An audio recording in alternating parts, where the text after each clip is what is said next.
जब मैं स्टूडेंट था, एक सज्जन मेरा टाउन हॉल में प्रवचन सुनते थे। छोटे से ही मैंने प्रवचन शुरू किया था और वो सन 85-86 की बात है। टाउन हॉल में प्रवचन एक दुर्गा जी की अभी भी बहुत बड़ी झांकी लगती है, उसमें हुआ करता था। हमारे राही जी संचालन करते थे। तो वहाँ जब वो सम्मेलन होता था, मैं भी उसमें प्रवचन करता था। तो उसमें एक सज्जन बड़े प्रभावित हुए हमारे प्रवचन को सुन करके और वो अपने घर ले गए। ज्यादा उम्र नहीं थी, 35-40 वर्ष की उम्र थी। और उन्होंने घर में हमारा स्वागत किया, सत्कार किया। बाद में उन्होंने कहा कि एक प्रश्न है हमारा। हमने कहा बताइए। कहा कि महाराज हमारे मन में कुछ शंका है, लगभग 8-10 वर्ष से हमारे घर में अशांति चल रही है, कोई ना कोई दुख रहता है। और कहते हैं कि मुझे लगता है कि महाराज उसका कारण ये है कि हमारे घर में पहले देवी जी को एक बकरे की बलि दी जाती थी, लेकिन हमारे पिताजी ने आकर के उसे बंद करवा दिया। तो वो दुख हमारे जीवन में शायद इसलिए आने लगा क्योंकि हमने बलि बंद कर दी। तो हमने कहा मुझे कुछ और कारण नजर आ रहा है। बोले आपको क्या लगता है महाराज जी? हमने कहा कि जो आपके पूर्वजों ने पाप का बीज बोया है उसका फल उगना अब शुरू हुआ है। तो इसलिए दोबारा गलती मत करना, नहीं तो आने वाले बच्चे आपके दुख उठाएंगे। इसलिए आप आज से ही जो पिताजी कर गए वो बड़ा अच्छा कर गए। किसी न किसी व्यक्ति को तो परंपरा को, बुरी परंपरा को मिटाना पड़ता है, अच्छी परंपरा को स्थापित करना पड़ता है। दशरथ जी महाराज ने बहुत विवाह किए थे, 3 विवाह थे। वाल्मीकि रामायण में तो 365 विवाह हैं उनके, लेकिन भगवान राम ने उस परंपरा को तोड़ा। इसलिए दशरथ जी की उतनी ख्याति नहीं हुई, राम की ख्याति ज्यादा होती है। वे परंपराओं को तोड़ते हैं, नई परंपराओं को स्थापित करते हैं। भगवान कृष्ण की पूजा इतनी क्यों होती है? क्योंकि उसके पहले इंद्र की पारंपरिक पूजा हो रही थी।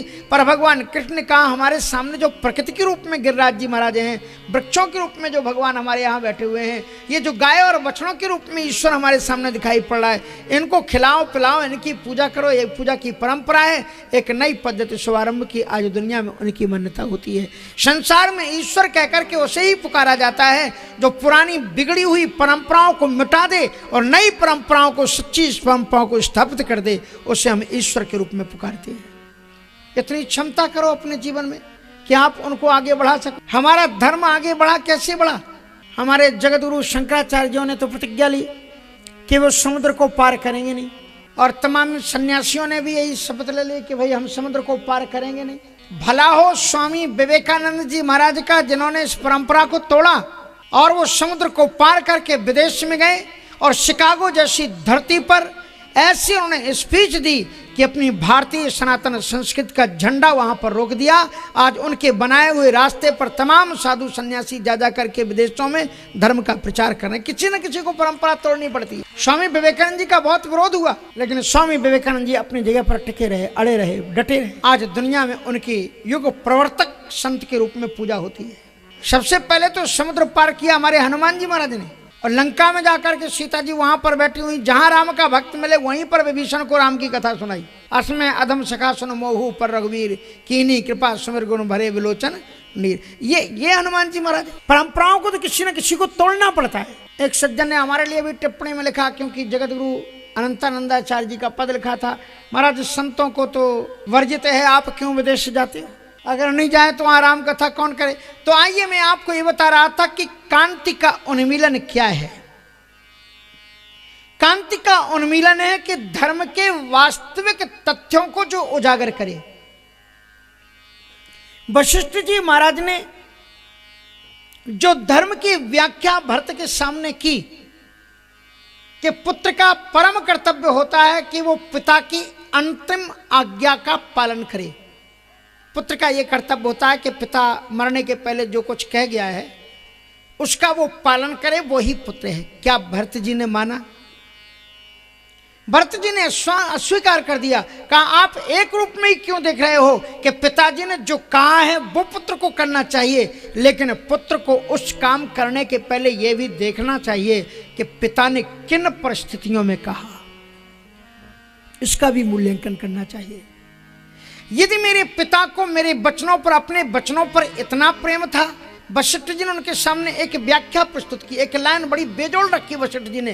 कहा तुम जानते हो भरत कि तुम्हारे पिता को बचनों से ज्यादा प्रेम था, उतना अपने शरीर से प्रेम नहीं था। तजेऊ राम जही बचन ही लागी, अपने वचनों को सत्य करने के लिए उन्होंने राम को त्याग दिया, लेकिन वचनों का त्याग नहीं किया और उन्होंने उसके वियोग में अपने प्राणों को त्याग दिया। पर वे अपने वचनों से नहीं हटे, इसलिए उनके वचनों को तुम्हें पूर्ण करना चाहिए। तो भरत जी ने कहा कि मैं आपसे एक प्रश्न पूछता हूं, मुझे आप बताएं कि यदि पिताजी को अपने वचन इतने प्रिय थे तो चले तो गए थे राम उनकी बात को मान करके, और मैं आ तो गया, तो फिर यदि वो उनके ही ये वचन थे, वो ही ये चाहते थे कि राम वन को जाएं और मैं राजा बनूं, तो मैं आपसे पूछता हूं कि मुझे राजा बनाने के लिए, मेरा तिलक करने के लिए पिताजी जिंदा क्यों नहीं है, क्यों चले गए?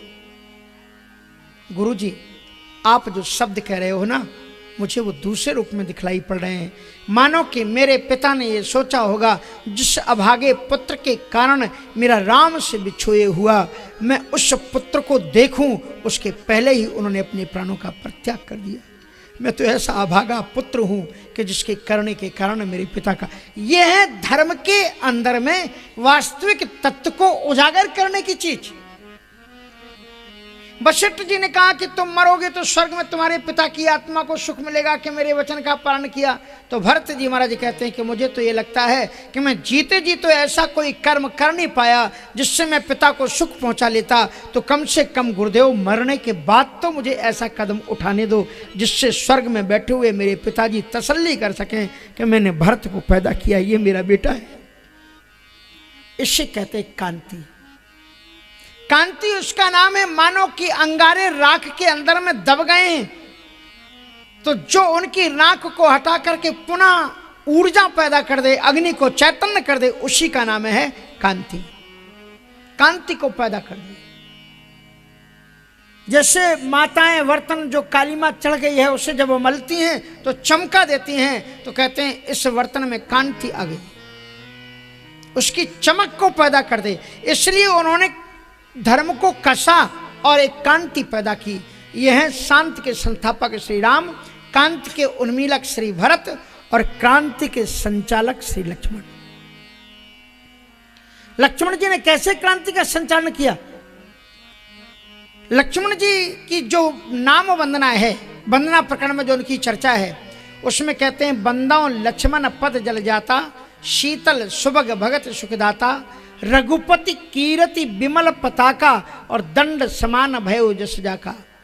लक्ष्मण जी के चरित्र का मतलब ही यही है, जो राम की कीर्ति रूपी ध्वजा को लहराने के लिए जो दंडे की तरह तटस्थ होकर के खड़ा हो जाए, उसी का नाम लक्ष्मण है। इसलिए लक्ष्मण जी महाराज ने बड़े बड़े महापुरुषों को उन्होंने आलोचना की। लक्ष्मण शब्द का अर्थ है लक्ष्य यश मना सच लक्ष्मण, जिसका मन एक लक्ष्य पर लगा हुआ हो उसी का नाम लक्ष्मण है। लक्ष्मण समझ में आ रहा है ना, कि मन जिसका लक्ष्य पर लगा हो उसका नाम लक्ष्मण है। और जिन जिन महापुरुषों को, चाहे फिर वो परशुराम हो, चाहे जनक हो, कोई भी हो, जिन जिन लोगों का मन भटका हुआ देखा, लक्ष्मण जी ने उनको फटकारा है। चाहे फिर परशुराम जी हो, चाहे जनक जी हो, चाहे उनके पिताजी ही क्यों ना हो, लक्ष्मण जी ने किसी को छोड़ा नहीं। यह है क्रांति के संचालक। और शत्रुघ्न जी क्या है? भ्रांति के निवारण करता। भ्रांति मानी हमारे मन में जो भ्रम हो। तो मंत्रा ने एक बात कही थी कैकेयी से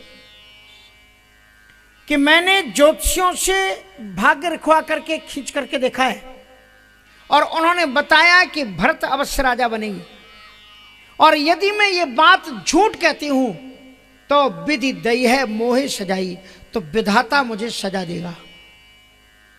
शत्रुघ्न जी विधाता के अवतार हैं। इसलिए शत्रुघ्न जी ने जिस समय कुबरी वहां पर आई तो हुमग लात तक कुबर मारा, पर मुही भर मही करत पुकारा, कुबर टूटे फूट कपारू और दलत दसन मुख रुद्र प्रचारू। और इस प्रकार से अगर वो मंत्रा को मारते नहीं तब तो फिर उसकी बात सत्य हो जाती, तो विधि दई है मोहे सजाई। तो ये है क्रांति के संचालक लक्ष्मण जी, भ्रांति के निवारण करता शत्रुघ्न जी, क्रांति भ्रांति का निवारण करके शांति में कांति को पैदा कर देती है। राम की कथा जीवन में बहुत सुंदर सुंदर प्रेरणाएं देती है और यह भी बताती है कि हर एक माँ बाप का ये कर्तव्य है कि बच्चों को जन्म दें, योग्य बनाएं, लेकिन योग्य बना करके केवल अपनी गोद में ही पकड़ करके ना बैठे रहें कि हाँ मेरा लाल है, हमारा बेटा है। अगर जरूरत पड़े देश और धर्म के लिए तो हंसते हंसते अपने बेटों को सेना के लिए सुपुर्द कर दें, राष्ट्र के लिए समर्पित कर दें, समाज के लिए समर्पित कर दें। ये कर्तव्य है और ये क्षण हर एक माँ बाप के जीवन में आता है। रामचरितमानस में ये क्षण श्री दशरथ जी के पास में आता है।